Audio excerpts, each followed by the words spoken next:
चलिए next topic जो है आपका वो है आपका प्रिसिपिटेशन रिएक्शन। ठीक है, प्रिसिपिटेशन रिएक्शन में का मतलब होता है अवक्षेपण अभिक्रिया। प्रिसिपिटेशन रिएक्शन का मतलब होता है अवक्षेपण अभिक्रिया। There are some chemical reaction in which a product is separated from the solution in the form of solid. Such reaction are called precipitation reaction। मतलब ऐसी रासायनिक अभिक्रिया जिसमें रासायनिक अभिक्रिया हो रही है जिसमें कुछ ना कुछ प्रिसिपिटेट और छेप के रूप में कुछ ना कुछ बच जाए, वैसी अभिक्रिया को हम क्या कहते हैं? प्रिसिपिटेशन रिएक्शन बोलते हैं। कुछ ऐसे रासायनिक अभिक्रिया जिसमें कोई प्रतिफल ठोस के रूप में विलयन में पृथक हो जाए। पृथक का मतलब होता है नीचे बैठ जाना। जैसे पानी में अगर आप बालू मिलाओगे, उदाहरण के लिए आप समझो, पानी में अगर आप बालू मिलाओगे तो बालू पूरी तरह से पानी में नहीं घुलेगा और वो क्या हो जाएगा? नीचे जाके बैठ जाएगा। क्योंकि बालू क्या एक सॉलिड है, इसीलिए ये क्या हो जाता है? नीचे जाके में बैठ जाता है। उसी तरह से इस अभिक्रिया में क्या होगा? नीचे जाके इस अभिक्रिया में वो क्या हो जाएगा? नीचे जाके जम जाएगा। ऐसी अभिक्रिया को क्या कहते हैं? अवक्षेपण अभिक्रिया कहते हैं। जब सोडियम क्लोराइड को सिल्वर नाइट्रेट के साथ अभिक्रिया कराते हैं, ठीक है, तो आपको क्या मिलेगा? ये आपका सोडियम क्लोराइड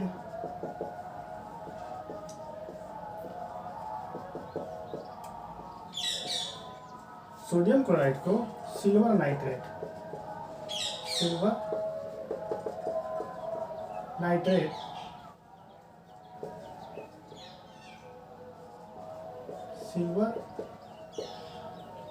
सोडियम क्लोराइड को जब सिल्वर नाइट्रेट के साथ रिएक्शन कराते हैं, अभिक्रिया कराते हैं, तो हमें क्या मिलेगा? सोडियम नाइट्रेट मिलेगा और सिल्वर क्लोराइड मिलेगा। सोडियम नाइट्रेट मिलेगा और सिल्वर क्लोराइड मिलेगा। तो जो यहाँ पे सिल्वर क्लोराइड है आपका, वो आपको अवक्षेप के रूप में मिलेगा। क्या मिलेगा? अवक्षेप के रूप में मिलेगा। तो जो यहाँ पे आपका सिल्वर क्लोराइड है,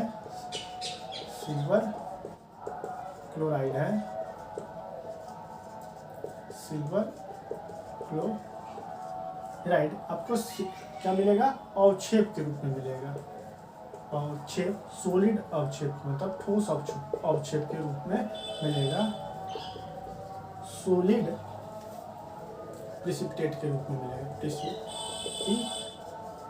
में मिलेगा। और ये आपका सोडियम नाइट्रेट।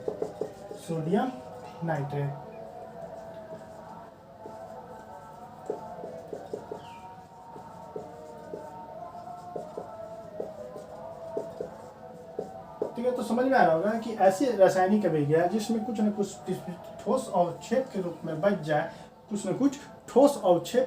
बच जाए, वैसी अभिक्रिया को हम लोग क्या बोलते हैं? प्रिसिपिटेशन रिएक्शन बोलते हैं, अवक्षेपण अभिक्रिया बोलते हैं। नेक्स्ट टॉपिक है आपका न्यूट्रलाइजेशन रिएक्शन, उदासीनीकरण अभिक्रिया। नेक्स्ट उदाहरण है आपका न्यूट्रलाइजेशन रिएक्शन, उदासीनीकरण अभिक्रिया। इसको मिटा के मैं उदासीनीकरण अभिक्रिया आपको समझाने की कोशिश करता हूँ।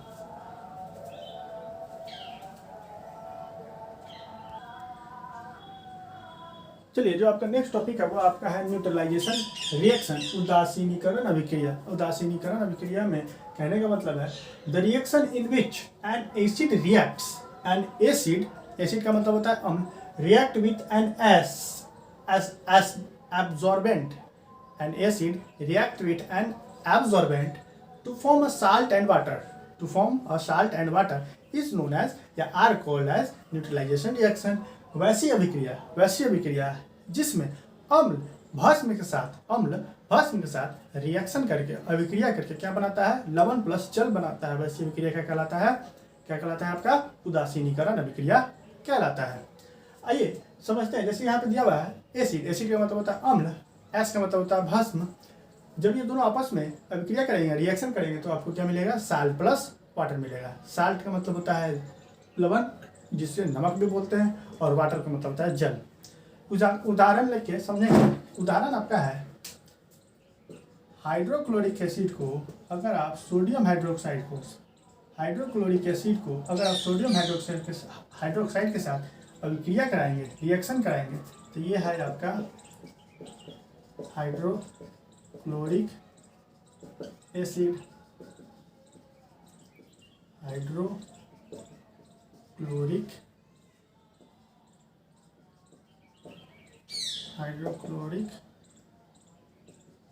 अम्ल, यह है आपका सोडियम हाइड्रोक्साइड,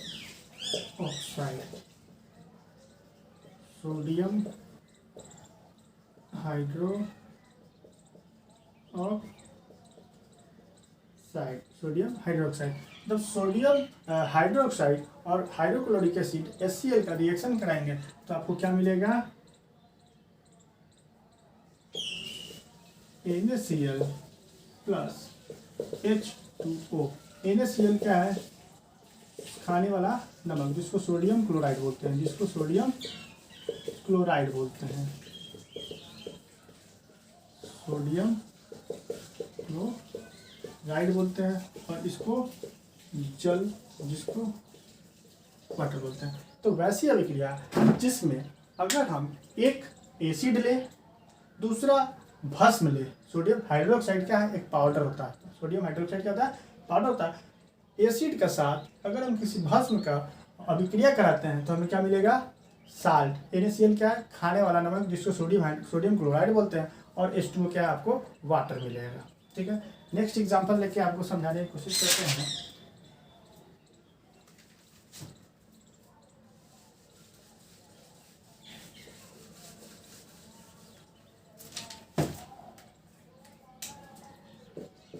हाइड्रोजन सल्फेट को पोटासियम ऑक्साइड के साथ, हाइड्रोजन सल्फेट को पोटासियम ऑक्साइड के साथ अभिक्रिया कराएंगे तो क्या मिलेगा आपको?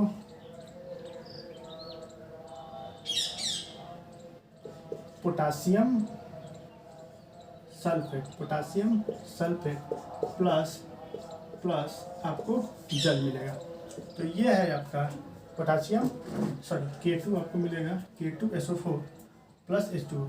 ठीक है, रिएक्शन बैलेंस है, हाँ ठीक है, 2 के यहाँ पे 2 होना चाहिए, क्या कि यहाँ पे ऑक्सीजन कितना है? यहाँ पे आपका 2 है, ऑक्सीजन यहाँ पे कितना है? 2 है, पोटासियम भी 2 है, तो पोटासियम 2 हो गया, सल्फेट आपका 1 है, सल्फेट आपका 1 हो गया, हाइड्रोजन 2 है, तो हाइड्रोजन 2 यहाँ है और 2 यहाँ है, 4 है, तो 4 यहाँ पे आपका, ऑक्सीजन 2 है तो 2 यहाँ पे। ठीक है, तो इसको बोलेंगे हाइड्रोजन सल्फेट, इसको सल्फ्यूरिक एसिड भी बोलते हैं, हाइड्रोजन सल्फेट, हाइड्रोजन सल्फेट। इसको पोटासियम ऑक्साइड बोलेंगे, potassium hydroxide, potassium hydroxide, potassium hydroxide बोलेंगे, इसको पोटासियम सल्फेट बोलेंगे, potassium sulphate, potassium sulphate, potassium sulphate, ये है आपका वाटर। तो यहाँ पे आपको देख के पता चल रहा होगा कि जब किसी एसिड को, सल्फ्यूरिक एसिड को पोटासियम हाइड्रोक्साइड के साथ अभिक्रिया कराने पे हमें पोटासियम सल्फेट मिल रहा है और वाटर आपको मिल रहा है। नेक्स्ट एग्जांपल है आपका, नेक्स्ट टॉपिक है आपका फोटोकेमिकल रिएक्शन। फोटोकेमिकल रिएक्शन के बारे में पढ़ेंगे। फोटोकेमिकल रिएक्शन में क्या होता है? वो रिएक्शन लाइट की मौजूदगी में उसमें क्या बदलाव होता है, तो इसको मैं रब करके आपको फोटोकेमिकल रिएक्शन के बारे में बताता हूँ। तो चलिए आगे का जो है आपका है फोटोकेमिकल रिएक्शन। फोटोकेमिकल रिएक्शन में प्रकाश रासायनिक अभिक्रिया समझने का मतलब ये है कि केमिकल रिएक्शन जो क्या occur in the presence of sunlight, the reaction which occur in the presence of light are called known as या फिर are called photochemical reaction। वैसे अभिक्रिया जो प्रकाश की मौजूदगी में घटित होती है, वैसे अभिक्रिया क्या कहलाता है? प्रकाश रासायनिक अभिक्रिया कहलाता है। तो यहाँ पे एग्जाम्पल से समझेंगे।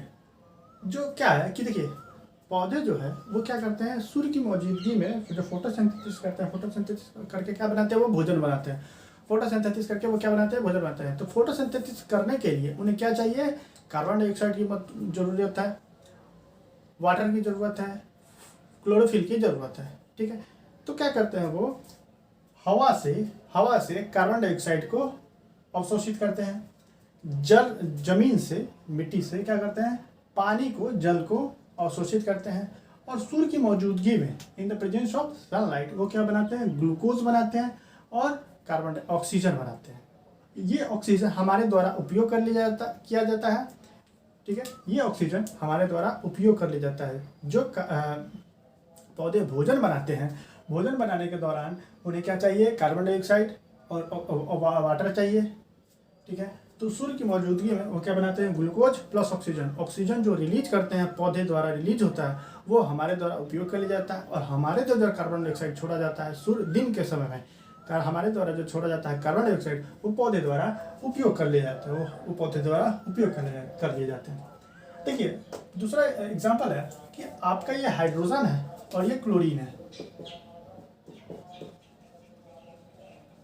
हाइड्रोजन और क्लोरीन। हाइड्रोजन को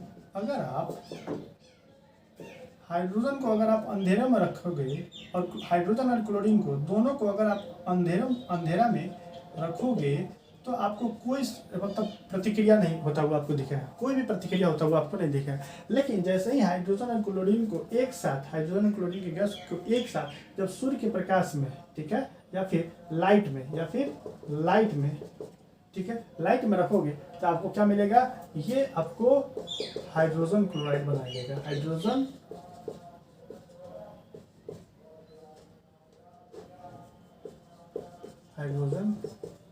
क्लोराइड बना देगा। ये क्या है, एक हाइड्रोक्लोरिक एसिड है।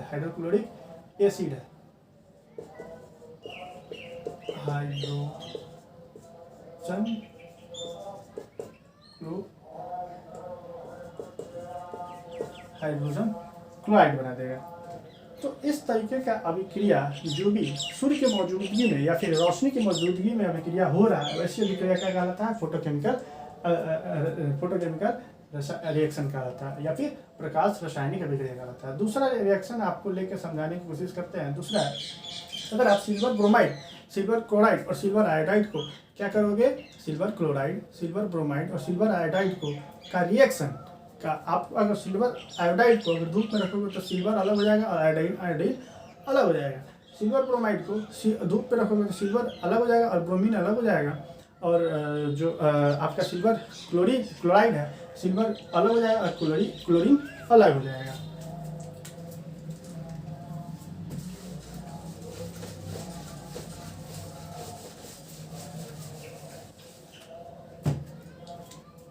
देखिए सिल्वर क्लोराइड को यहाँ पे अगर आप लाइट के मौजूदगी में छोड़ देते हो तो क्या हो जाएगा, 2Cl + Cl2 मिलेगा।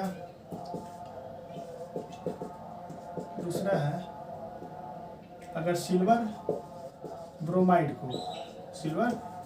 को लाइट, तो क्या मिलेगा आपको, सिल्वर और ब्रोमीन अलग मिलेगा। यहाँ प्रकाश लिख लीजिएगा, यहाँ प्रकाश लिख लीजिएगा। तीसरा है, सिल्वर आयोडाइड को जब प्रकाश की मौजूदगी में छोड़ दोगे या फिर धूप में छोड़ दोगे या फिर कहीं भी प्रकाश में छोड़ दोगे, तो आपको क्या मिलेगा, सिल्वर प्लस आयोडीन मिलेगा। तो वैसी अभिक्रिया जो प्रकाश की मौजूदगी में हो रहा हो, उसे क्या कहते हैं, फोटोकेमिकल रिएक्शन कहते हैं। ठीक है, तो समझ में आ रहा होगा। चलिए आगे बढ़ते हैं। आगे जो आपका नेक्स्ट टॉपिक जो है ऑक्सीडेशन रिडक्शन रिएक्शन है।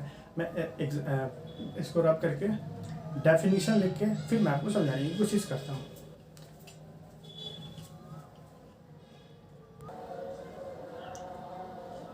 आइए समझते हैं ऑक्सीडेशन रिडक्शन रिएक्शन क्या होता है, ऑक्सीकरण अवकरण अभिक्रियाएं क्या होती है। ठीक है, तो समझिएगा ध्यान से, इस पे बहुत सारे सवाल बनते हैं और बहुत सारे सवाल परीक्षा में पूछे जाते हैं, तो यहाँ से सवाल आने की चांसेस ज़्यादा है, तो थोड़ा ध्यान से समझिएगा।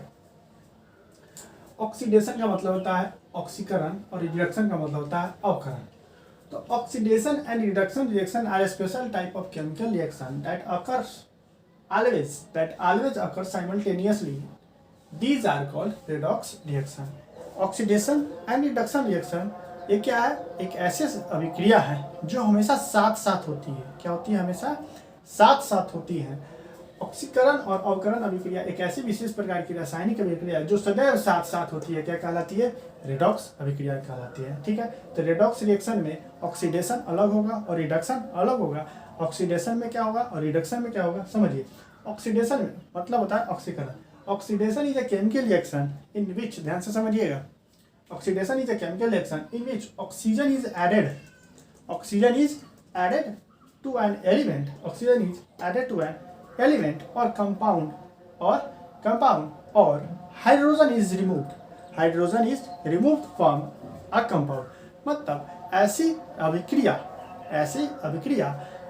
अभिक्रिया ऑक्सीकरण वैसी रासायनिक अभिक्रिया है जिसमें किसी तत्व या यौगिक से ऑक्सीजन का संयोग होता है। संयोग का मतलब होता है जुड़ना। पहले पढ़ के बताता हूँ, फिर आपको समझाने की कोशिश करता हूँ। संयोग या किसी यौगिक से हाइड्रोजन का निष्कासन होता है। क्या कहलाता है? ऑक्सीकरण अभिक्रिया कहलाती है। मतलब वैसे अभिक्रिया जिसमें ऑक्सीजन का जुड़ाव हो रहा हो या हाइड्रोजन का अलगाव हो रहा हो। ऑक्सीजन का, मान लीजिए ये ऑक्सीजन है, ठीक है, ये ऑक्सीजन का इसके साथ जुड़ गया और हाइड्रोजन, ये हाइड्रोजन समझिए, ये हाइड्रोजन अलग अलग हो रहा है। ठीक है, तो वैसी अभिक्रिया जिसमें एक तत्व या यौगिक से, किसी तत्व या किसी एलिमेंट या किसी एलिमेंट और कंपाउंड से ऑक्सीजन का जुड़ाव होता हो या हाइड्रोजन का अलगाव हो रहा हो। मतलब ऑक्सीजन आके जुड़ रहा हो और हाइड्रोजन रिएक्शन के दौरान निकल रहा हो। ठीक है, एक कंपाउंड से हट के निकल रहा हो, वैसे अभिक्रिया क्या कहलाता है? ऑक्सीकरण अभिक्रिया कहलाता है। रिडक्शन का परिभाषा लिख के आपको समझाने की कोशिश करता हूँ। ठीक है, समझिएगा।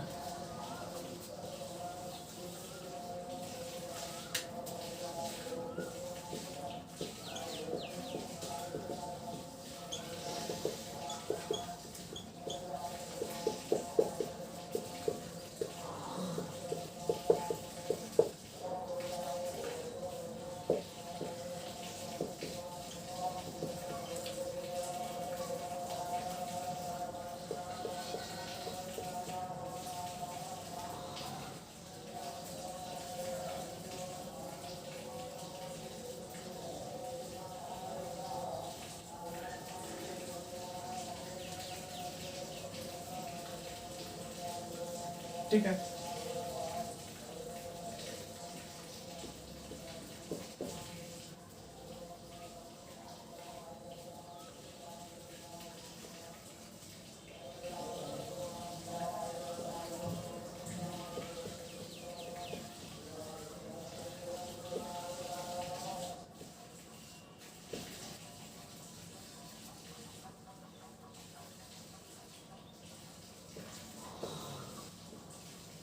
ठीक है, समझिए। Reduction reaction is a chemical reaction in which oxygen is removed from an element. Oxygen is removed from an element or compound, or hydrogen is added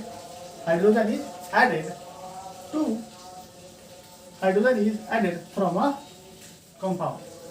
मतलब ऐसी अभिक्रिया ऑक्सीडेशन में क्या होता है कि, समझिए, पहले लिखा हुआ तो ठीक है। ऑक्सीडेशन में क्या होता है? ऑक्सीजन का जुड़ाव होता है और हाइड्रोजन का अलगाव होता है। लेकिन रिडक्शन में क्या होता है? ऑक्सीजन का अलगाव होगा और हाइड्रोजन का जुड़ाव होगा। ध्यान से समझिए एक बार और। इन रिएक्शन इन विच रिडक्शन का बता रहे हैं। definition. The reaction in which oxygen is removed from the reaction and hydrogen is added to a compound or a element. ठीक है, तो ये क्या कहलाता है? Reduction reaction. उस वैसे अभिक्रिया जिसमें ऑक्सीजन का अलगाव हो रहा हो और हाइड्रोजन का जुड़ाव हो रहा हो तत्व या यौगिक में, किसी तत्व या यौगिक में।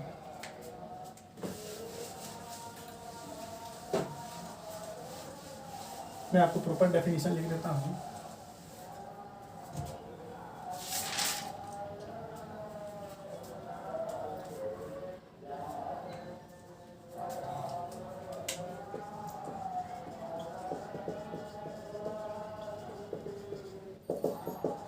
The reaction in which hydrogen is added to an element or compound, hydrogen is added to element or compound and oxygen is removed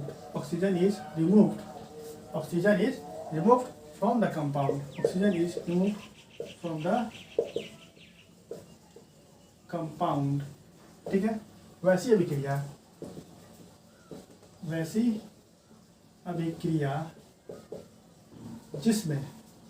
जिनमें हाइड्रोजन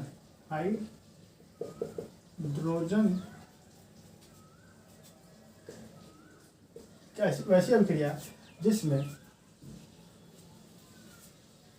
किसी तत्व या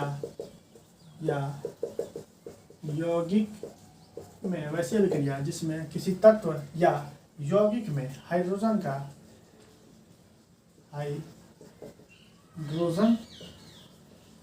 का संयोग,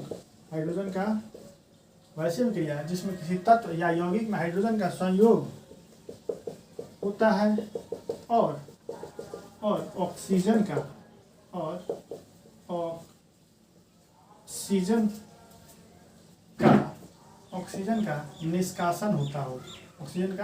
निष्कासन होता है, वैसी अभिक्रिया क्या कहलाती है? अवकरण अभिक्रिया कहलाती है। अवकरण अभिक्रिया कहलाती है। ठीक है, तो समझ में आ रहा होगा कि वैसी अभिक्रिया जिसमें ऑक्सीजन का किसी तत्व या किसी एलिमेंट में, किसी तत्व या यौगिक में से हाइड्रोजन का जुड़ाव हो रहा हो और ऑक्सीजन का अलगाव हो रहा हो या निष्कासन हो रहा हो, वैसी अभिक्रिया क्या कहलाती है? अवकरण अभिक्रिया कहलाती है। ठीक है, एग्जाम्पल लेके समझेंगे।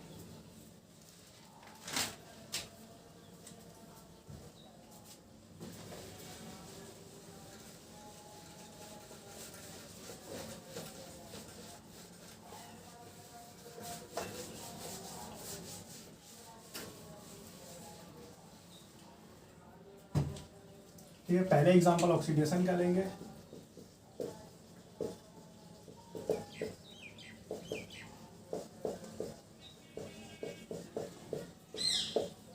दूसरा एग्जाम्पल रिडक्शन। दोनों को साथ साथ लेके चलेंगे ताकि आपको समझ में आता रहेगा। ठीक है, तो ऑक्सीडेशन में क्या है?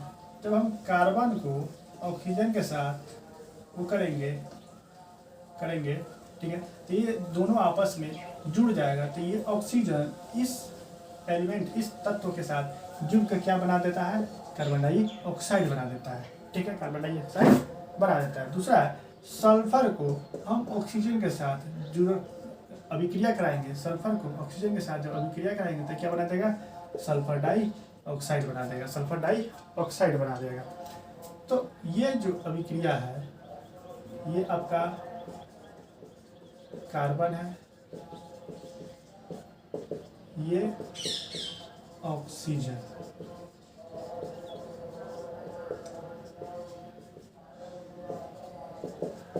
ये है सल्फर और ये है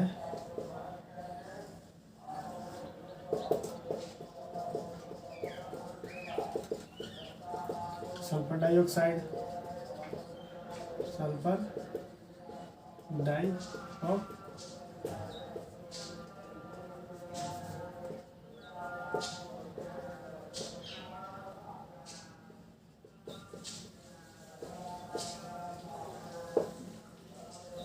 ये है आपका कार्बन डाइऑक्साइड, कार्बन डाइऑक्साइड। ठीक है, तो यहाँ से आपको देखना तो समझ में आ रहा होगा कि जब हम एक तत्व और एक कंपाउंड को आपस में मिलाते हैं, जब हम दो तत्वों को आपस में मिला रहे हैं तो वो क्या बन रहा है, हमें नया यौगिक मिल रहा है। ये नया यौगिक मिलके हमें जब यहाँ पे आपको देखने को समझ में आ रहा होगा, यहाँ कार्बन क्या कर रहा है, कार्बन ऑक्सीजन के साथ जुड़ रहा है। तो यहाँ पे कार्बन का क्या हो रहा है, जुड़ाव हो रहा है, संयोग हो रहा है। ठीक है,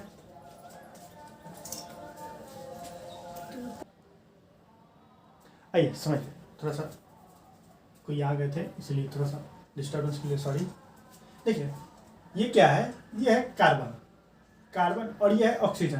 कार्बन क्या होता है, कार्बन एक तरह का एलिमेंट है। कार्बन मौजूद किस में होता है, कोयला में। किस में मौजूद होता है, कोयला में।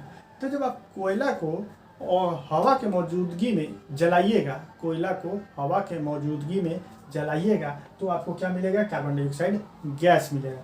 तो जो कार्बन है क्या कर रहा है, ऑक्सीजन के साथ जल रहा है, ऑक्सीजन ऑक्सीजन के मौजूदगी में जल रहा है। कोई भी चीज़, कोई भी वस्तु जलने के लिए ऑक्सीजन की ज़रूरत होती है, ये बात आप ध्यान में रखें। तो कोई भी वस्तु को जलने के लिए ऑक्सीजन की ज़रूरत होती है। तो कार्बन को जब हम ऑक्सीजन के साथ रिएक्शन करा रहे हैं, अभिक्रिया करा रहे हैं, जला रहे हैं, कार्बन को जला रहे हैं, तो हमको कार्बन डाइऑक्साइड मिल रहा है। तो यहाँ पे क्या है, जो कार्बन है ये क्या हो रहा है, कार्बन का ऑक्सीडेशन हो रहा है। कार्बन क्या कर रहा है, ऑक्सीजन के साथ जुड़ रहा है। ये जो सल्फर है, सल्फर को आप ऑक्सीजन की मौजूदगी में जलाइएगा, सल्फर को जब ऑक्सीजन की मौजूदगी में जलाइएगा तो आपको क्या मिलेगा, सल्फर डाइऑक्साइड मिलेगा। ये सल्फर क्या है, ऑक्सीजन के साथ सल्फर का क्या हो रहा है, ऑक्सीडेशन हो रहा है। सल्फर का क्या हो रहा है, ऑक्सीडेशन हो रहा है। ठीक है, इसका एग्जांपल मैं इसको समझाने के बाद आपको समझाऊंगा कि इसमें और इसमें दोनों में क्या हो रहा है, ऑक्सीजन का जुड़ाव हो रहा है, ऑक्सीजन का जुड़ाव हो रहा है। ठीक है, अब जो आपका नेक्स्ट एग्जांपल है, पहले तो समझिए कि ऑक्सीजन का जुड़ाव हो रहा है, ऑक्सीजन का जुड़ाव हो रहा है तो क्या कहलाएगा, ये ऑक्सीकरण ऑक्सीडेशन रिएक्शन कहलाएगा। अब इसमें दूसरा एग्जांपल है कि आपको समझाने की कोशिश करते हैं कि हाइड्रोजन का अलगाव हो रहा है तो उसको ऑक्सीडेशन रिएक्शन कैसे कहेंगे।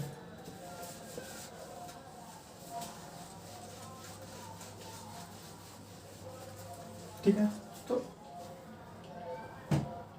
समझिए,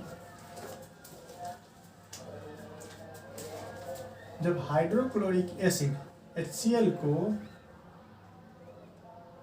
हाइड्रोक्लोरिक एसिड को मैग्नीज डाइऑक्साइड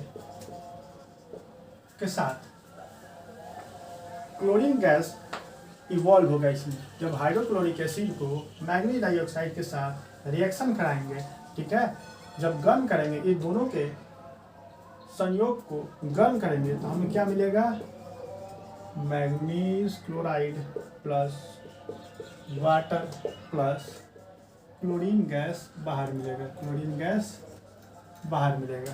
तो मतलब इसमें क्या है कि यहाँ पे आपको देख के समझ में आ रहा होगा, यहाँ पे आपको देख के समझ में आ रहा होगा, जब आप हाइड्रोजन क्लोराइड को, हाइड्रोजन कंसनट्रेटेड हाइड्रोक्लोरिक एसिड को जब आप गर्म करिएगा, जब हाइड्रोक्लोरिक एसिड को जब गर्म करिएगा, किसके मौजूदगी में, मैग्नीज डाइऑक्साइड की मौजूदगी में जब आप गर्म करिएगा, ये है आपका हाइड्रोक्लोरिक एसिड, ये है आपका मैग्नीज डाइऑक्साइड, ये है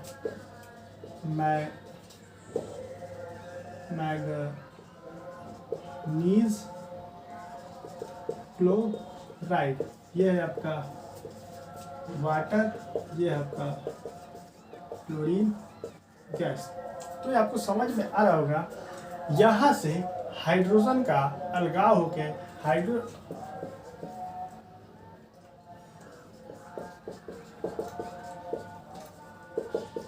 ठीक है, यहाँ से हाइड्रोजन निकल के ऑक्सीजन के साथ रिएक्शन करके क्या बना रहा है, वाटर बना रहा है। ठीक है, और यहाँ से क्लोरीन निकल के सीधे क्लोरीन गैस मिल रहा है। तो यहाँ से आपको देख के समझ में आ रहा होगा कि यहाँ पे हाइड्रोजन का अलगाव हो रहा है। हाइड्रोक्लोरिक एसिड HCl के साथ हाइड्रोजन का अलगाव हो रहा है। हाइड्रोजन क्या हो रहा है, टूट के बाहर निकल जा रहा है और क्या बना रहा है, पानी बना रहा है। और ये क्लोरीन है, ये क्लोरीन गैस क्या हो रहा है, गर्मी के मौजूदगी में जब इसको गर्म कर रहे हैं तो हाइड्रोक्लोरिक एसिड में जो क्लोरीन है वो गैस के रूप में निकल के बाहर निकल जा रहा है। ये पानी है आपका H2O और ये क्या है, मैग्नीज क्लोराइड है। मैग्नीज क्लोराइड है आपका। ये रिएक्शन बैलेंस नहीं है, इसलिए आपको क्या करिएगा, यहाँ पे आप 4, यहाँ पे आप क्या करिएगा 4, ठीक है। तो देखिए 4 हाइड्रोजन समझ में आ रहा होगा, 4 हाइड्रोजन 4 क्लोरीन। तो यहाँ पे 4 हाइड्रोजन और 2 क्लोरीन यहाँ और 2 क्लोरीन यहाँ, तो 4 क्लोरीन हो गया। Manganese 1, oxygen 2। तो ये एक तरह का बैलेंस रिएक्शन भी है। तो समझ में आ रहा होगा कि ऑक्सीजन का जुड़ाव और हाइड्रोजन का अलगाव, मतलब addition of oxygen and removal of hydrogen is known as oxidation reaction. समझ में आ रहा होगा आप लोगों को, ठीक है। आगे रिडक्शन रिएक्शन का एग्जाम्पल लेके आपको समझाने की कोशिश करते हैं।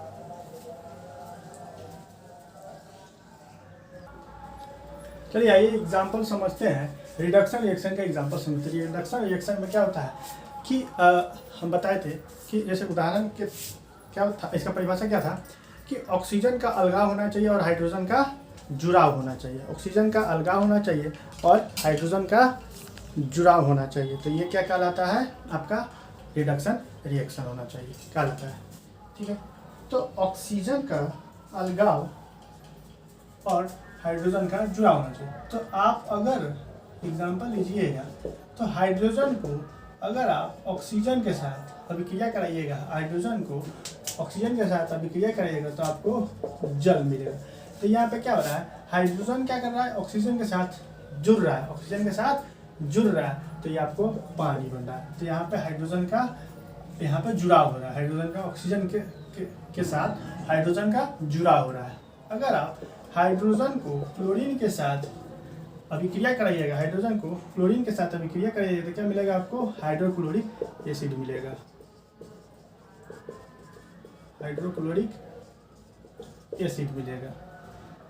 तो यहाँ पे आपको देख के समझ में आ रहा होगा, यहाँ पे हाइड्रोजन का क्या हो रहा है, जुड़ाव हो रहा है, एडिशन ऑफ हाइड्रोजन, ठीक है। तो ये इस तरीके का एग्जाम्पल जो भी होता है वो क्या कहलाता है, आपका ऑक्सीडेशन रिएक्शन कहलाता है। तो यहाँ पे हाइड्रोजन का आपका जुड़ाव हो रहा है तो आपको वाटर मिल रहा है। यहाँ पे हाइड्रोजन आपका जुड़ रहा है तो यहाँ पे आपको नया कंपाउंड जो बन रहा है वो हाइड्रोक्लोरिक एसिड मिल रहा है, हाइड्रोक्लोरिक अम्ल मिल रहा है, ठीक है। नेक्स्ट एग्जांपल लेके समझते हैं कि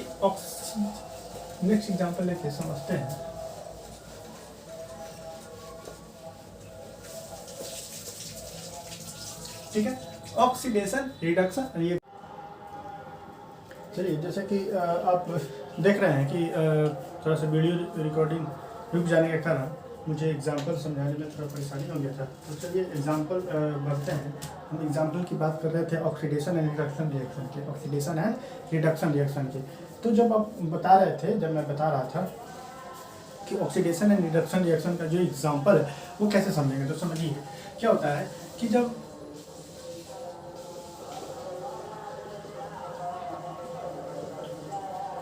ऑक्सीडेशन एंड रिडक्शन के बारे में बात हो रही थी, oxidation and reduction reaction. Oxidation का मतलब होता है ऑक्सीकरण और अवकरण अभिक्रिया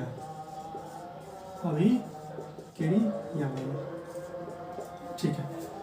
तो समझिए ऑक्सीडेशन का मतलब क्या होता है कि जैसे बताया था मैंने कि किसी भी ऑक्सीजन का जब एडिशन होता है तो एडिशन होता है, ऑक्सीजन का एडिशन और हाइड्रोजन का रिमूवल ऑक्सीडेशन कहलाता है, मतलब ऑक्सीकरण कहलाता है।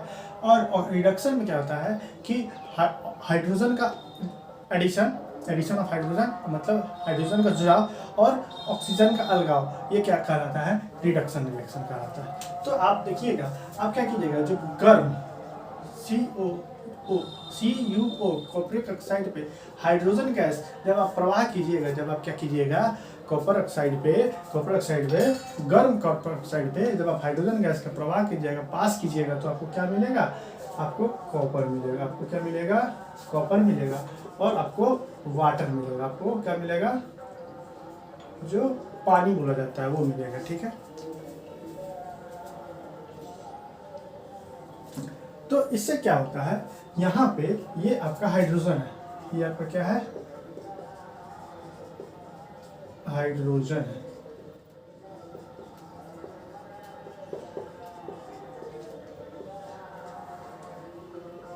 ये है आपका क्यूप्रिक ऑक्साइड, ठीक है, क्या है आपका क्यूप्रिक ऑक्साइड।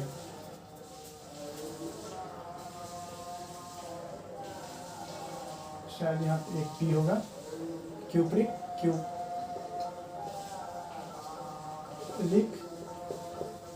ऑक्साइड। ठीक है, तो जब गर्म क्यूप्रिक ऑक्साइड के ऊपर जब हम हाइड्रोजन गैस को पास करेंगे तो आपको कॉपर अलग मिलेगा, कॉपर धातु अलग मिलेगा और वाटर मिलेगा। ये आपको वाटर है, जिसको जल बोलते हैं। ये है आपका कॉपर, ये है आपका कॉपर। ठीक है, तो जब आप कॉपर क्यूप्रिक ऑक्साइड के ऊपर गर्म हाइड्रोजन पास कर रहे हैं तो यहाँ से क्या हो रहा है, देखिए यहाँ पे ध्यान से देखिएगा, यहाँ पे क्या हो रहा है, आपका यहाँ पे ऑक्सीजन का अलगाव हो रहा है, ऑक्सीजन का अलगाव हो रहा है और यहाँ पर ऑक्सीजन का जुड़ाव हो रहा है। तो जहाँ पर ऑक्सीजन का जुड़ाव होता है, ये क्या हो रहा है, यहाँ पर आपको ऑक्सीडेशन हो रहा है, ऑक्सीकरण हो रहा है। क्या हो रहा है, यहाँ पर ऑक्सीडेशन हो रहा है, जिसे ऑक्सीकरण कहते हैं, ऑक्सीकरण कहते हैं। और यहाँ पे रिडक्शन हो रहा है, यहाँ पे रिडक्शन हो रहा है, जिसे अवकरण कहते हैं। तो क्यूप्रिक ऑक्साइड का आपका रिडक्शन हो रहा है, क्यों, क्योंकि यहाँ पे ऑक्सीजन का अलगाव हो रहा है, ऑक्सीजन रिमूव हो रहा है, और हाइड्रोजन का आपका क्या हो रहा है, ऑक्सीडेशन हो रहा है, जहाँ पे यहाँ पर आपको हाइड्रोजन क्या कर रहा है, ऑक्सीजन के साथ मिलके पानी बना रहा है। ठीक है, दूसरा एग्जांपल लेते हैं और समझने की कोशिश कर रहे हैं। यहाँ आप समझिए कि देखिए यहाँ पे क्या हो रहा है, कॉपर ऑक्साइड जो है, क्यूप्रिक ऑक्साइड जो है, ये क्या हो रहा है, रिड्यूस हो रहा है, तो आपको कॉपर मिल रहा है। जो रिड्यूस हो रहा है तो तो यहाँ पे एक टर्म आता है, दो टर्म आता है, एक आता है ऑक्सीडाइजिंग एजेंट और दूसरा टर्म आता है रिड्यूसिंग एजेंट। ठीक है, तो पहला टर्म जो है ऑक्सीडाइजिंग एजेंट, उसको बोलते हैं ऑक्सीकारक बोलते हैं। और जो दूसरा है उसको बोलते हैं अवकारक। ठीक है, उसे क्या बोलते हैं, अवकारक बोलते हैं। समझ में आ रहा होगा आप लोगों को। ठीक है, अब ऑक्सीकारक किसे कहते हैं और अवकारक किसे कहते हैं, समझिए। ऑक्सीकारक का मतलब होता है वह, ठीक है, मैं यहाँ पे लिख देता हूँ, हिंदी में लिख देता हूँ, वह जिसमें ऑक्सीजन का जुड़ाव होता है, ऑक्सीजन का जुड़ाव होता है, वो क्या कहलाता है, ऑक्सीडाइजिंग। उसको क्या कहते हैं, ऑक्सीडेशन हो रहा है, उसको क्या कहते हैं, ऑक्सीडेशन हो रहा है। या फिर यहाँ पे कार्बन हाइड्रोजन क्या हो रहा है, ऑक्सीडाइज्ड हो रहा है, हाइड्रोजन क्या हो रहा है, ऑक्सीडाइज्ड हो रहा है, और क्यूप्रिक ऑक्साइड क्या हो रहा है, रिड्यूस हो रहा है, क्यूप्रिक ऑक्साइड क्या हो रहा है, रिड्यूस हो रहा है। तो यहाँ पे जिसमें ऑक्सीजन का जुड़ाव होता है उसे ऑक्सीडेशन कहते हैं, और जिसमें ऑक्सीजन का अलगाव होता है उसे क्या कहते हैं, रिडक्शन। ठीक है, अब जो ऑक्सीडाइजिंग एजेंट है और जो रिड्यूसिंग एजेंट है, जो ऑक्सीकारक है और अवकारक है, जिसमें जो जिसका ऑक्सीडेशन हो रहा है, वो होगा आपका रिड्यूसिंग एजेंट। क्या होगा आपका? Reducing agent. और जिसका रिडक्शन हो रहा है वो होगा आपका ऑक्सीडाइजिंग एजेंट, जिसे हम ऑक्सीकारक कहेंगे। तो यहाँ से आप ध्यान से बता सकते हैं ऑक्सीडाइजिंग एजेंट कौन है यहाँ पे आपका हाइड्रोजन, यहाँ पे आपका हाइड्रोजन है। और जो आपका ऑक्सीडाइजिंग एजेंट कौन है, रिड्यूसिंग एजेंट कौन है, जो उल्टा बता दिया, जो यहाँ पे ऑक्सीडाइजिंग एजेंट है आपका, यहाँ पे आपका है ये क्यूप्रिक ऑक्साइड। क्या हो रहा है आपका? ऑक्सीडाइजिंग एजेंट की तरह काम कर रहा है। यहाँ पे ऑक्सीजन का क्या हो रहा है? अलगाव हो रहा है। और ऑक्सीजन का क्या हो रहा है? अलगाव हो रहा है। ऑक्सीजन का क्या हो रहा है? अलगाव हो रहा है। और हाइड्रोजन के साथ ऑक्सीजन मिलके पानी बना रहा है।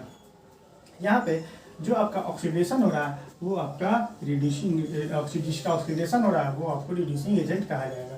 तो जिसका रिडक्शन हो रहा है वो आपको ऑक्सीडाइजिंग एजेंट कहा जाएगा। और जिसका यहाँ पे ऑक्सीडेशन किसका हो रहा है? यहाँ पे हाइड्रोजन का ऑक्सीडेशन, हाइड्रोजन ऑक्सीजन के साथ जो पानी बना रहा है, तो यहाँ पे जिसका ऑक्सीकरण हो रहा है वो रिड्यूसिंग एजेंट कहा जाएगा। एक और एग्जांपल है कि आपको समझते हैं और समझने की कोशिश करते हैं। दूसरा एग्जांपल है आपका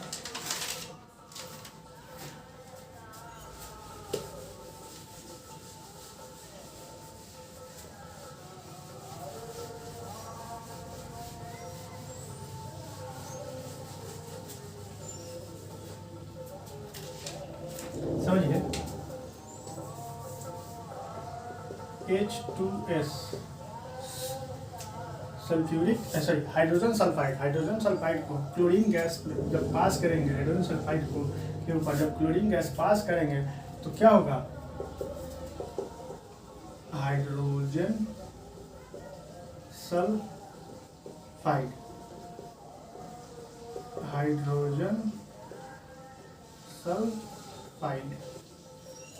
ये है आपका क्लोरीन।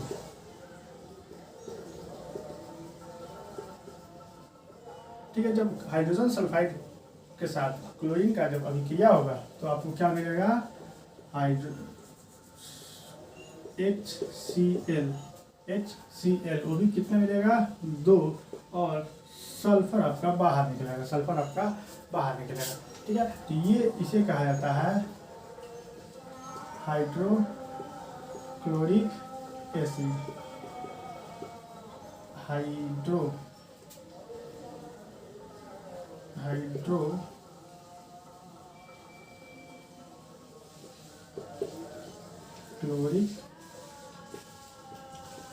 हाइड्रोक्लोरिक अम्ल कहा जाता है। और इसे सल्फर बोला जाता है, देखिए अब यहाँ पे देखिएगा, जिसमें किसका ऑक्सीडेशन हो रहा है, किसका रिडक्शन हो रहा है, आप देख के समझ सकते हैं। देखिए जिसमें आपको बताए थे कि ऑक्सीजन का एडिशन, ठीक है, ऑक्सीडेशन में क्या होता है? ऑक्सीजन का एडिशन और हाइड्रोजन का रिमूवल, ठीक है। रिडक्शन में क्या होता है? ऑक्सीजन का रिमूवल और हाइड्रोजन का एडिशन, मतलब हाइड्रोजन का जुड़ाव होगा और यहाँ पे अलगाव होगा, ठीक है। यहाँ पे जुड़ाव होगा और यहाँ पे अलगाव होगा, ठीक है। तो यहाँ से आपको देख के पता चल रहा होगा ऑक्सीकरण और करण, ठीक है। यहाँ से देख के आपको पता चल रहा होगा कि यहाँ पे किसका ऑक्सीडेशन हो रहा है और किसका ऑक्सीकरण हो रहा है और किसका अवकरण है। तो यहाँ पे हाइड्रोजन का अलगाव हो रहा है, यहाँ पे हाइड्रोजन का अलगाव हो रहा है। तो यहाँ पे आपको क्या हो रहा है? ये ऑक्सीडेशन हो रहा है। क्या हो रहा है? ऑक्सीडेशन हो रहा है, जिसका ऑक्सीकरण हो रहा है। और यहाँ पर क्लोरीन का हाइड्रोजन के साथ जुड़ाव हो रहा है, क्लोरीन के साथ हाइड्रोजन का जुड़ाव हो रहा है। तो ये क्या हो रहा है? रिडक्शन हो रहा है। क्या हो रहा है? रिडक्शन हो रहा है, जिसे अवकरण कहेंगे, जिसे हम अवकरण कहेंगे। ठीक है, तो यहाँ से देख के आपको समझ में आ रहा होगा कि ऑक्सीडेशन किसका हो रहा है, अवकरण किसका, ऑक्सीकरण किसका हो रहा है और ऑक्सीडेशन किसका हो रहा है। ठीक है, तो यहाँ पे ये रिडक्शन हो रहा है, तो ये क्या कहा जाएगा? क्लोरीन का जो रिडक्शन हो रहा है ये कहा जाएगा ऑक्सीडाइजिंग एजेंट। ऑक्सीडाइजिंग एजेंट जिसे ऑक्सीकारक कहते हैं, ऑक्सीकारक कहेंगे। और यहाँ पे इसको बोलेंगे रिड्यूसिंग एजेंट। क्या बोलेंगे? रिड्यूसिंग एजेंट, जिसे हम क्या बोलेंगे? अवकारक कहेंगे। ठीक, तो समझ में आ रहा है? इस तरह के एग्जाम्पल जो होता है, इस तरह के उदाहरण जो होता है वो ऑक्सीडेशन रिडक्शन रिएक्शन में आता है, ऑक्सीकरण अवकरण अभिक्रिया में आता है। और एग्जाम्पल लेके आपको समझाने की कोशिश करते हैं। ठीक है,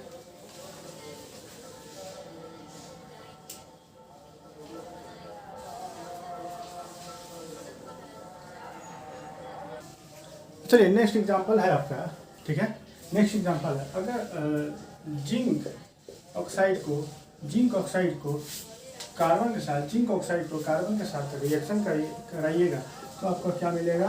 जिंक मिलेगा। अब और आपको कार्बन मोनोऑक्साइड मिलेगा, कार्बन मोनोऑक्साइड मिलेगा। ठीक है, तो यहाँ पे आप देख कर बता सकते हैं जिंक का क्या हो रहा है? रिडक्शन हो रहा है। जिंक का क्या हो रहा है? रिडक्शन हो रहा है। क्या हो रहा है? जिंक का अवकरण हो रहा है। और यहाँ पे कार्बन क्या कर रहा है? ऑक्सीजन को गेन कर रहा है, ऑक्सीजन को गेन कर रहा है। तो यहाँ पे क्या हो रहा है? ऑक्सीडेशन हो रहा है, जिसे हम ऑक्सीकरण कहते हैं। तो ये कहा जाएगा, ऑक्सीडेशन जो हो रहा है कार्बन का, तो ये कहा जाएगा रिड्यूसिंग एजेंट। रिड्यूसिंग एजेंट कहा जाएगा, जिसको हम ऑक्सीकारक कहेंगे। और यहाँ पे इसको हम लोग ऑक्सीडाइजिंग एजेंट कहेंगे, ऑक्सीडाइजिंग एजेंट कहेंगे, जिसे हम लोग ये अवकारक होगा, अवकारक होगा और ये ऑक्सीकारक होगा। ठीक है, समझ में आ रहा होगा आप लोगों को। चलिए नेक्स्ट एग्जांपल लेते हैं। अगर आप पीबी लेड ऑक्साइड को कार्बन के साथ रिएक्शन कराइएगा, लेड ऑक्साइड को कार्बन के साथ रिएक्शन कराइएगा तो आपको लेड अलग मिलेगा और कार्बन डाइऑक्साइड मिलेगा। क्या मिलेगा? कार्बन डाइऑक्साइड मिलेगा। ठीक है, दोनों तरफ रिएक्शन बैलेंस है, तो आपको समझ में आ रहा होगा कि बैलेंस रिएक्शन है। ठीक है, तो यहाँ पे आपको देख के पता चल रहा होगा ऑक्सीजन यहाँ पे रिमूव हो रहा है, तो ये क्या होगा? लेड ऑक्साइड आपका रिडक्शन हो रहा है, लेड ऑक्साइड का रिडक्शन हो रहा है, जिसे हम अवकरण कहेंगे। और यही क्या है? और ऑक्सीडाइजिंग एजेंट है। यही क्या है? ऑक्सीडाइजिंग एजेंट है, जिसे हम लोग क्या कहते हैं? ऑक्सीकारक कहते हैं। क्या कहते हैं? ऑक्सीकारक कहते हैं। और यहाँ पे कार्बन का क्या हो रहा है? ऑक्सीजन गेन कर रहा है, ऑक्सीजन का एडिशन ऑक्सीजन हो रहा है कार्बन के साथ, ये हो जाएगा आपका ऑक्सीडेशन हो रहा है, इसे हम लोग क्या कहते हैं? ऑक्सीकारक कहते हैं। क्या कहते हैं? ऑक्सीकारक कहते हैं। तो ये आपका रिड्यूसिंग एजेंट है, ये आपका रिड्यूसिंग एजेंट है। ठीक है, ये आपका रिड्यूसिंग एजेंट है। तो इस तरीके का एग्जाम्पल जो भी है, ये सभी एग्जाम्पल को हम लोग क्या कहते हैं? Redox reaction. क्या कहते हैं? रेडॉक्स रिएक्शन कहते हैं। क्या कहते हैं? Redox reaction. रेडॉक्स अभिक्रियाएं। ठीक है, जिसमें ऑक्सीडेशन और रिडक्शन, जिस अभिक्रिया में ऑक्सीडेशन और रिडक्शन एक साथ हो रहा हो, ऑक्सीजन का अलगाव हो रहा हो और हाइड्रोजन ऑक्सीजन का अलगाव हो रहा हो, एक कंपाउंड से ऑक्सीजन का अलगाव हो रहा हो और दूसरे तत्व में ऑक्सीजन का जुड़ा होकर नए दूसरे तत्व बन रहा है, कार्बन डाइऑक्साइड यहाँ बन रहा है और यहाँ पे लेड मिल रहा है। तो यहाँ पे लेड ऑक्साइड से लेड बन गया और कार्बन एलिमेंट से तत्व से यौगिक बन गया। तो यहाँ आप देख के समझ सकते थे, इस तरह का जो एग्जाम्पल होता है, इस तरह के एग्जाम्पल को हम क्या कहते हैं? ऑक्सीडाइजिंग और रिडक्शन रिएक्शन एक में हो रहा है, ऑक्सीकरण और अपकरण अभिक्रियाएं सारी एक साथ हो रहा है। इस तरीके की अभिक्रिया को हम लोग क्या कहते हैं, रेडॉक्स रिएक्शन कहते हैं, रेडॉक्स रिएक्शन कहते हैं। ठीक है, तो इस तरीके का एग्जाम्पल आप ऐसे बना सकते हैं। जितना ज़्यादा आप क्या कीजिएगा, आपको जो सवाल मिलता है उसमें आप जितना ज़्यादा एग्जाम्पल लिख कर समझाइएगा कॉपी में, तो उतना ज़्यादा बेटर रहेगा आपके लिए, क्योंकि एग्जाम्पल से ज़्यादा क्लियर होते जाता है कि हाँ किस में ऑक्सीजन का अलगाव हो रहा है, किस में ऑक्सीजन का जुड़ाव हो रहा है। ठीक है, तो ध्यान रखिएगा इन सब बातों को ध्यान रखते हुए आप इस तरीके से आप अपना पढ़ाई कीजिएगा, ताकि कोई दिक्कत नहीं। थोड़ा मैं पानी पी लेता हूँ। ठीक है, अब जो है आपको ये जितनी भी अभिक्रियाएं हैं वो ख़त्म हो गई है, जितनी भी अभिक्रियाएं हैं वो ख़त्म हो गई है। अब दूसरा आपका है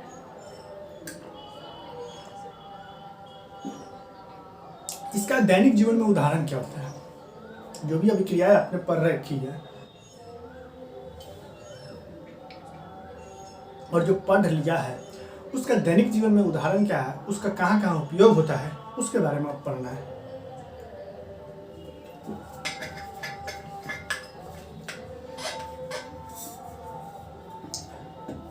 तो चलिए आपको बताते हैं।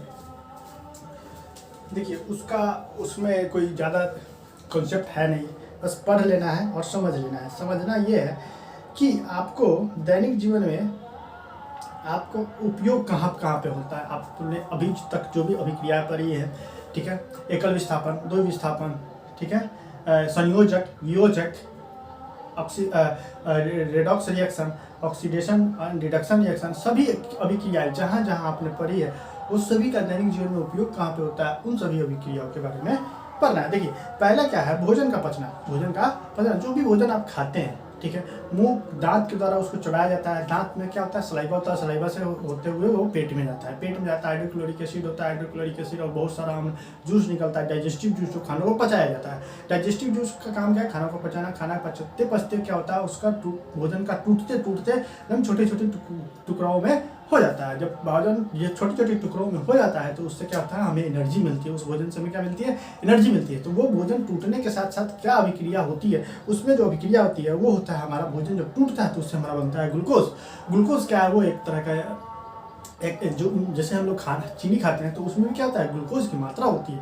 चीनी में ग्लूकोज की मात्रा होती है। अब देखिए ग्लूकोज को क्या है कि जब ग्लूकोज ऑक्सीजन के साथ रिएक्शन करता है, ग्लूकोज जो भोजन हम खाते हैं उससे क्या होता है, ग्लूकोज का निर्माण होता है। अब जो ग्लूकोज का निर्माण होता है वो स्टार्च के रूप में होता है। स्टार्च आप पढ़िएगा, जो पेड़ पौधे में जो बनता है उसी तरह से स्टार्च। तो वो क्या होता है, जब ग्लूकोज ऑक्सीजन के साथ रिएक्शन करता है, अभिक्रिया करता है, तो क्या हो जाता है, कार्बन डाइऑक्साइड देता है, वाटर देता है और ऊर्जा देता है। ठीक है, कार्बन डाइऑक्साइड देता है, वाटर देता है और ऊर्जा देता है। तो यहाँ से आप देख कर समझ सकते हैं कि जो भी अभिक्रिया हमारे पेट में हो रही है, जो भी अभिक्रिया हमारे पेट में हो रही है वो भी क्या है, एक तरह का अभिक्रिया ही है, जिससे हमारा एक चीज़ टूट कर, जैसे ग्लूकोज ऑक्सीजन के साथ अभिक्रिया करके ऑक्सीजन जो सांस जो हम ले रहे हैं वो क्या कर रहा है, हमारे नाक के द्वारा जाते हुए ग्लूकोज के साथ अभिक्रिया करके क्या बनाता है, कार्बन डाइऑक्साइड, वाटर और ऊर्जा। जो ऊर्जा होती है वो हमारे शरीर के काम करने की, हर एक जो भी दैनिक जीवन में, नित्य जीवन में जो भी काम क्रिया करते हैं वो आपको उसमें मदद करता है। ठीक है, अब है भोजन का दुर्गंधित होना। मतलब क्या होता है, भोजन जो भी भोजन है आप अभी बना रहे हो, या अचार है, घी है, तेल है, उसमें क्या होता है, उसका बदबू देने लगता है। ठीक है, वो बदबू देने देता है, उसको उस प्रोसेस को बोला जाता है रेंसिडिटी। ठीक है, अगर आपका कोई सामान है जिसमें अगर आपका सामान हवा लग जाए, जिसकी वजह से उसका जो पार्टिकुलर उसका टेस्ट है, वो अगर टेस्ट आपका बदल जाए, उसका जो चखने का स्वाद है वो बदल जाए, वो कहलाता है रेंसिडिटी। उसमें क्या होता है कि हवा लग जाता है। हवा जब लग जाता है तो उसमें क्या होता है, उसको जब वस्तु को, जैसे खाने वाली वस्तु है, जैसे आपका घी है, उसको ज़्यादा देर तक खुले छोड़ दीजिएगा, उसमें क्या हो जाएगा, उसमें अजीब सा स्मेल आने लगेगा और वो क्या हो जाएगा, खराब हो जाएगा। तो वैसे चीज़ को बचाने के लिए हम लोग क्या करते हैं, एक ऑक्सीडाइजिंग एजेंट, एंटीऑक्सीडेंट का उपयोग करते हैं, जो आपको खाना को बचाने में, ज़्यादा लंबे समय तक बचा के रखने में काम आता है। जैसे आप पैकेट, चिप्स का पैकेट जो खरीदते हैं उसमें भी क्या होता है, एंटीऑक्सीडेंट डाला जाता है, ताकि वस्तुओं को, जो उसमें रखा हुआ पैकेट में रखा हुआ सामान है, उसको ज़्यादा लंबे समय तक उसको बचाया जा सके, ताकि उसका सामान, प्रोडक्ट खराब ना हो। ठीक है, अब है वसा युक्त भोजन में एक विशेष प्रकार का पदार्थ सिट्रिक अम्ल होता है। क्या होता है, सिट्रिक अम्ल होता है जिसे लेसिथिन कहते हैं, जिसे लेसिथिन, जिसे एंटीऑक्सीडेंट कहते हैं, जिसे ऑक्सीडेंट कहते हैं। मिला देने पर भोजन का ऑक्सीकरण रुक जाता है, भोजन का ऑक्सीकरण रुक जाता है। ऑक्सीकरण का मतलब क्या होता है, ऑक्सीजन का अलगाव। घरों में भोजन को रेफ्रिजरेटर में रख कर भी उसे ऑक्सीकरण को कम किया जा सकता है। जैसे मान लीजिए आप दूध को, अभी गर्मी का दिन चल रहा है, तो दूध को आप अगर गर्म करके एक बार मतलब गर्म करके औंट कर अगर आप घर में रख दोगे तो क्या हो जाएगा, गर्मी से वो खट्टापन होने लगता है। तो उसको दूध को खट्टापन से बचाने के लिए क्या करते हैं, फ्रिज में रख देते हैं। दही को जमाते हैं, अगर उसको आप दिन में छोड़ दोगे तो क्या हो जाएगा, और खट्टा हो जाएगा। तो उस खट्टापन को बचाने के लिए हम क्या करते हैं, फ्रिज में रखते हैं। फ्रिज क्या करता है, एक रेफ्रिजरेटर है जो उसमें हवा के पास नहीं कर देता है, और वो क्या करता है, तापमान को बना के रखता है। भोजन को वायुरूध बर्तनों में रखकर भी ऑक्सीकरण को कम किया जा सकता है। ठीक है, जैसे आप एयर टाइट कंटेनर में आप अपने खाने वाले भोजन को रखिएगा तो उससे क्या होगा, आपका भोजन लंबे समय तक चलेगा। ठीक है, अब है कोरोजन क्या होता है, आपको पता है कोरोजन क्या होता है, लोहे में जंग लगने की प्रक्रिया को कोरोजन कहा जाता है। अब लोहे को ज़्यादा देर तक, लंबे समय तक अगर आप खुले में छोड़ दीजिएगा तो उससे क्या हो जाता है, आपका ऑक्सीजन के साथ पानी के साथ रिएक्शन करके लोहा आपका कार्बन फेरस ऑक्साइड बनाने लगता है, जो एक तरह बुरादा होता है, जो लोहे की क्षमता को क्या करता है, कम करने लगता है। ठीक है, अब दूसरा है कंबशन। हमारे दैनिक जीवन में दहन का कई क्रिया दिखती हैं, जैसे जलावन के रूप में लकड़ी, कोयला, केरोसिन, ये सब को जलाना। ठीक है, जलन का मतलब होता है किसी भी चीज़ को ऑक्सीजन की मौजूदगी में जलाना। किसी भी वस्तु को ऑक्सीजन की मौजूदगी में जलाने की प्रक्रिया को क्या कहते हैं, दहन कहा जाता है। ठीक है, कंबशन एंड फ्लेम क्या होता है, दहन और ज्वाला। दहन किसी पदार्थ को ऑक्सीजन को जलने पर ऊष्मा और प्रकाश उत्पन्न होती है। किसी वस्तु को, किसी पदार्थ को ऑक्सीजन की मौजूदगी में जलाने से ऊष्मा और प्रकाश उत्पन्न होता है। जलने की इस प्रक्रिया को क्या कहते हैं, दहन कहा जाता है। अरे उदाहरण क्या है, कार्बन क्या होता है, कोयला क्या है, कार्बन का रूप है। कोयला को क्या किया जाएगा, आप ऑक्सीजन की मौजूदगी में जलाइएगा तो क्या हो जाएगा, आपका कार्बन डाइऑक्साइड निकलेगा। सल्फर को क्या है, उसको ऑक्सीजन के रूप में मौजूदगी में जलाइएगा तो आपको सल्फर डाइऑक्साइड मिलेगा। ठीक है, कुछ ऐसे पदार्थ हैं जो जलते नहीं है, जैसे ईंट, पत्थर, ये सब नहीं जलता है। ईंट, पत्थर, बालू इत्यादि ये सब नहीं जलता है, तो उसे अज्वलनशील या अदहनशील कहते हैं। ऑक्सीजन की उपस्थिति में दहन। ठीक है, अब है मैग्नीशियम। पहला उदाहरण सुनिए, देखिए, क्योंकि ये सब उदाहरण बस आप समझते जाइएगा, ध्यान से सुनते जाइएगा, इसमें कोई चीज़ लिखने वाली बात नहीं है, बस आप समझते जाइएगा, आपको समझ में आ जाएगा।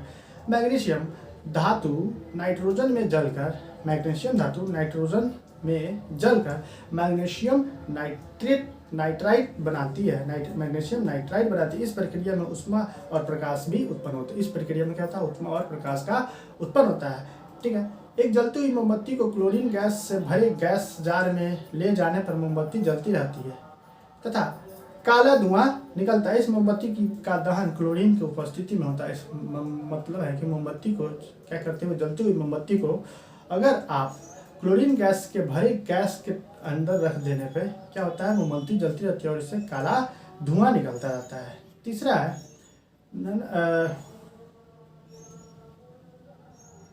ठीक है, चलिए आगे है। ऊपर दिए गए उदाहरणों में कार्बन, गंधक, मैग्नीशियम और मोमबत्ती का दहनशील पदार्थ है जो वायु, नाइट्रोजन और क्लोरीन दहन के पोषक। अब है दहन के लिए आवश्यक शर्तें। दहन के लिए आवश्यक मतलब किसी भी चीज़ को जलाने के लिए क्या क्या जरूरत है। दहन पदार्थ की उपस्थिति होने, मतलब दहन पदार्थ आपके पास होना चाहिए, दहनशील पदार्थ। दहन के पोषक पदार्थ की उपस्थिति होना चाहिए। ज्वलन ताप की प्राप्ति होती है।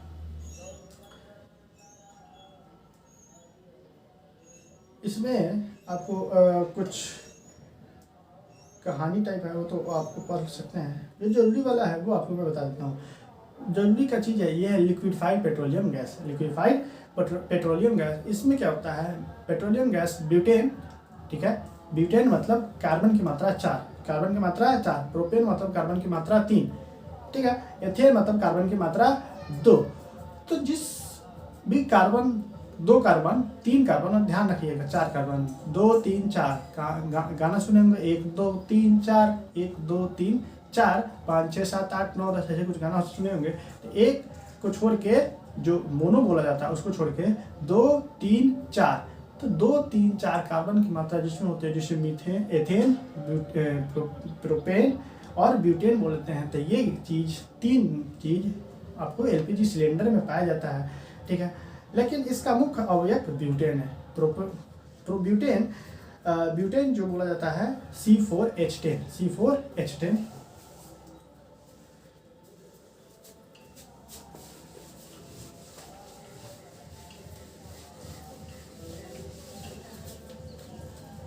ठीक है, ये सब 1 नंबर का सवाल है, पूछा जाता है एलपीजी, ठीक है। इसमें क्या होता है C2H6, ठीक है। और होता है जिसे हम लोग क्या बोलते हैं एथेन, इंग्लिश में इथेन बोलते हैं।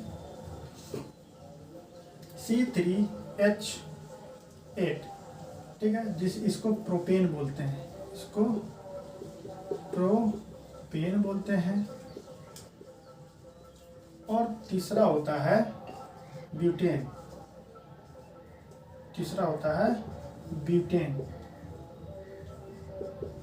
ब्यूटेन,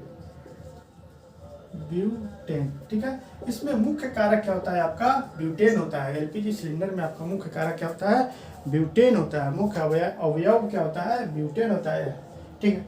अब ब्यूटेन, प्रोटेन और एथेन तीव्रता से जलकर पर्याप्त ऊष्मा प्रदान करते हैं, ठीक है। अब इस तीनों को मिक्सर को क्या होता है एलपीजी गैस। एलपीजी गैस को जब आप जलाते हो तो आपको क्या मिलता है ऊर्जा मिलता है और रोशनी मिलता है।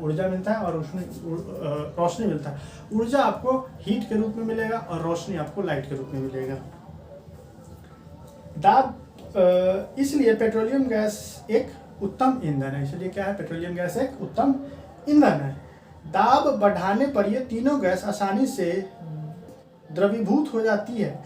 इस द्रव को लिक्विफाइड पेट्रोलियम गैस बोला जाता है, ठीक है। प्रेशर अप्लाई करने पर आप क्या करिएगा, ये तीनों क्या है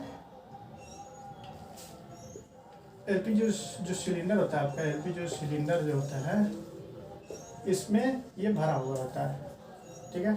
अब लिक्विफाइड को जब ये आप इसमें जो सिलेंडर होता है इसमें जो भरा होता है इसको आप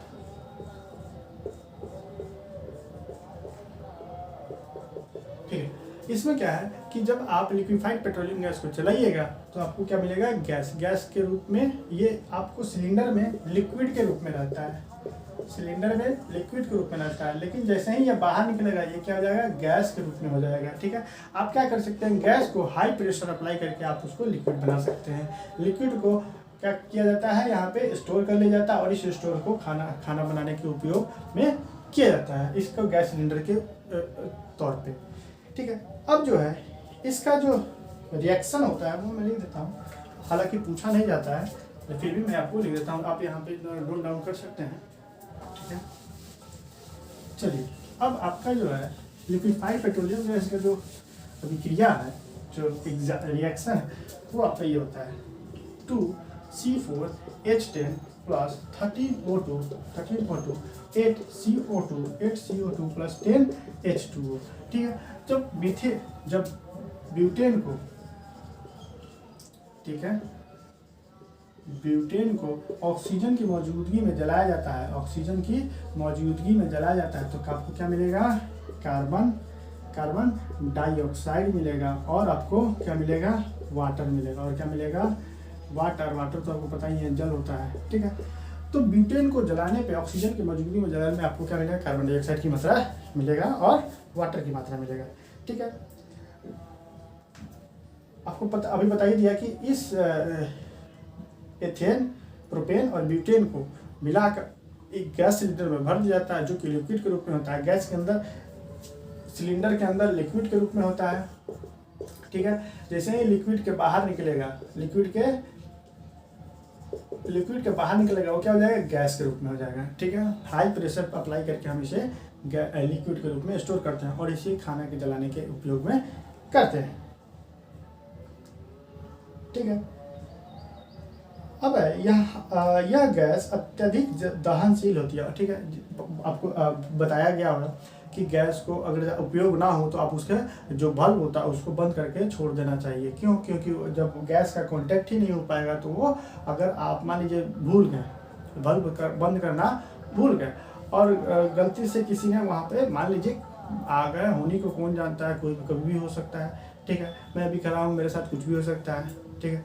तो होनी को कोई नहीं जान सकता है, ठीक है। तो वहाँ पे क्या जाता है कि एक बल्ब होता है, एक बल्ब होता है रेगुलेटर में, क्या होता है, एक बल्ब होता है, उस बल्ब को बंद कर दिया जाता है। बल्ब को बंद कर देने से क्या हो जाता है, उसका जो एक नोजल होता है, यहाँ पे देखिएगा, उसका एक नोजल होता है, वो ऊपर उठ जाता है। जब ऊपर उठ जाता है तो उसके गैस का ये वाला जो होता है पार्ट, जो आपको पीतल का दिखने को मिलेगा, पीतल का दिखने को यहाँ पे ऐसा रहता है। ये बल्ब इसके कांटेक्ट से ऊपर चला जाता है, जैसे ही इसके बल्ब कांटेक्ट से ऊपर चला जाएगा, और ये एयर टाइट होता है, और ये एयर टाइट होता है, जिसकी वजह से यहाँ क्या होता है, यहाँ से गैस का रिसाव नहीं हो पाता है, गैस का रिसाव नहीं हो पाता है, जिसकी वजह से हम सेफ जोन में हो जाते हैं, ठीक है, सेफ जोन में हो जाते हैं। अगर आप मान लीजिए यहाँ पे आप ये आपका रेगुलेटर है, और रेगुलेटर में आपने क्या किया, ये बंद करके छोड़ दिया, ठीक है। तो ये नोजल जो गैस का वो नीचे दबा हुआ है, गैस निकल रहा है, यहाँ से किसी न किसी प्लास्टिक का होता है, ठीक है, कभी भी कुछ भी हो सकता है। तो प्लास्टिक का लीकेज पकड़ गया, यहाँ से गैस निकल रहा है। मान लीजिए इसके आसपास आग जला गया, इसके आसपास आग जल गया, किसी न किसी वजह से आग जल गया, तो क्या हो जाएगा आपका, ये कुछ भी खतरनाक घटना घट सकता है। इसीलिए बोला जाता है कि जो गैस का जो बल्ब है उपयोग ना होने पर उसे बंद कर देना चाहिए, ठीक है। अब क्या है कि बर्नर को जलाने पर यह नीली लौ आपको देखना ही होगा, जब गैस भरा होता है तो क्या होता है, बर्नर जब जलाया जाता है तो नीला नीला जलता है, नीला नीला, थोड़ा हल्का नीला ना जलता है, पूरा नीला नहीं, एकदम लाइट थोड़ा नीला नीला जलता है। लेकिन जैसे ही गैस जब खत्म होने वाला होता है तो आप देखते हुए कि लाल लाल ज़्यादा जलने लगता है, जिससे हमें यह अनुभव होने लगता है कि क्या गैस खत्म होने वाला, ठीक है। तो ये जब नीला नीला जलता है तो इस गैस में लगभग 1 ग्राम 50 किलो जूल ऊर्जा प्राप्त करता है, ठीक है। 1 ग्राम 50 किलो जूल का ऊर्जा आपको देता है, ठीक है। ध्यान रखिएगा, ये पूछा जाता है 1 ग्राम 50 किलो जूल। अब द्रवित पेट्रोलियम गैस के सिलेंडर का एक विशेष प्रकार का खराब गंधयुक्त एथिल मरकैप्ट की अल्प मात्रा मिला दी जाती है, ताकि सिलेंडर में कहीं गैस का रिसाव हो तो उसका पता तुरंत चले। देखिए जो गैस है वो क्या होता है, मतलब आप सूंघ के नहीं बता सकते हैं कि हाँ वो गैस है, लेकिन उसमें एक चीज़ होता है जिसमें C2H5, ये आप ध्यान रखिएगा, कि गैस सिलेंडर में कौन ऐसा चीज़ मिला दिया जाता है जिससे गैस का रिसाव होने से हमें यह पता लग जाता है कि हाँ गैस का रिसाव हो रहा है। तो वो जो मिला दिया जाता है वो बोला जाता है C2H5SH, इसे बोला जाता है एथिल मरकैप्टन,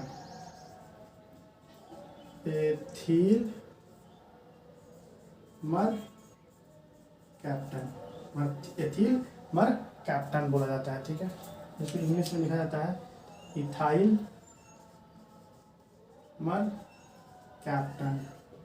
तो ये चीज़ गैस सिलेंडर में, आपके गैस जो घरों में गैस आता है उसमें मिला दिया जाता है, जिससे गैस का कहीं से भी रिसाव होता है तो आपको पता चल जाता है कि हाँ ये चीज़ हमारा कहीं ना कहीं घर में किसी न किसी गैस सिलेंडर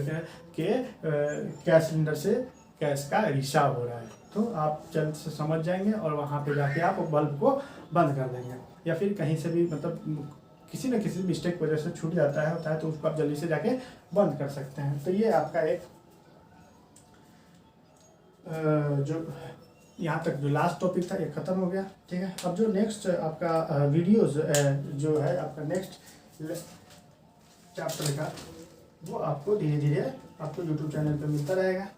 तो अगर हमारा वीडियो अच्छा लगा, हमारे कंटेंट अच्छे लगे, तो प्लीज़ लाइक शेयर और सब्सक्राइब जरूर करें, ताकि हमारे वीडियो आप तक जल्दी से जल्दी पहुंच जाए। और इस वीडियो के डिस्क्रिप्शन में हमारा जो आनंद क्लासेस कपिल दयाल का जो ऐप है का जो लिंक है वो आपको मिल जाएगा। और आपको इस वीडियो के लेक्चर का जो भी नोट्स पाने के लिए आपको आनंद क्लासेस ऐप पे जाना होगा। वहाँ पे आपको नोट्स हिंदी और इंग्लिश दोनों में लिखा होगा मिलेगा, मतलब बाई लैंग्वेज है, जिसमें इसको इंग्लिश आजकल उपयोग कर रहे हैं, इंग्लिश ठीक है। तो वहाँ से आप जाके आप अपने नोट्स पा सकते हैं, पढ़ अपने पढ़ाई को आगे बढ़ा सकते हैं। और एक बात और कि हमारे आनंद क्लासेस ऐप पर daily current affair daily update किया जा रहा है। जाके आप अपने करंट अफेयर को आप अपने नॉलेज को जितना हो सके उतना बढ़ा सकते हैं, क्योंकि ज्ञान एक क्या है, एक समुद्र है। समुद्र में जितना भरते जाओ उतना ज्ञान आपका बढ़ते जाएगा। और ज्ञान ऐसी एक चीज़ है जो आपसे कोई नहीं छीन सकता। आपका धन दौलत पैसा रुपया सारी संपत्ति छीन लेगा, लेकिन आपको जो आप यहाँ पे इस दिमाग में जो सेट हो गया वो आपसे कोई नहीं छीन सकता। ठीक है, तो ध्यान रखें। चलिए आगे बढ़ते हैं और आगे का वीडियो, आगे नेक्स्ट वीडियो में आपसे मिलते हैं। तब तक के लिए धन्यवाद, शुक्रिया। और हमारे वीडियो को ज़रूर शेयर, लाइक और कमेंट ज़रूर करें और सब्सक्राइब ज़रूर करें। अगर आप हमारे वीडियो पर नए हैं तो सब्सक्राइब ज़रूर कर लें, ताकि आपको हमारे वीडियोस जो भी नए वीडियोस अपडेट हो उसको आपके पास जल्द से जल्द तुरंत पाया।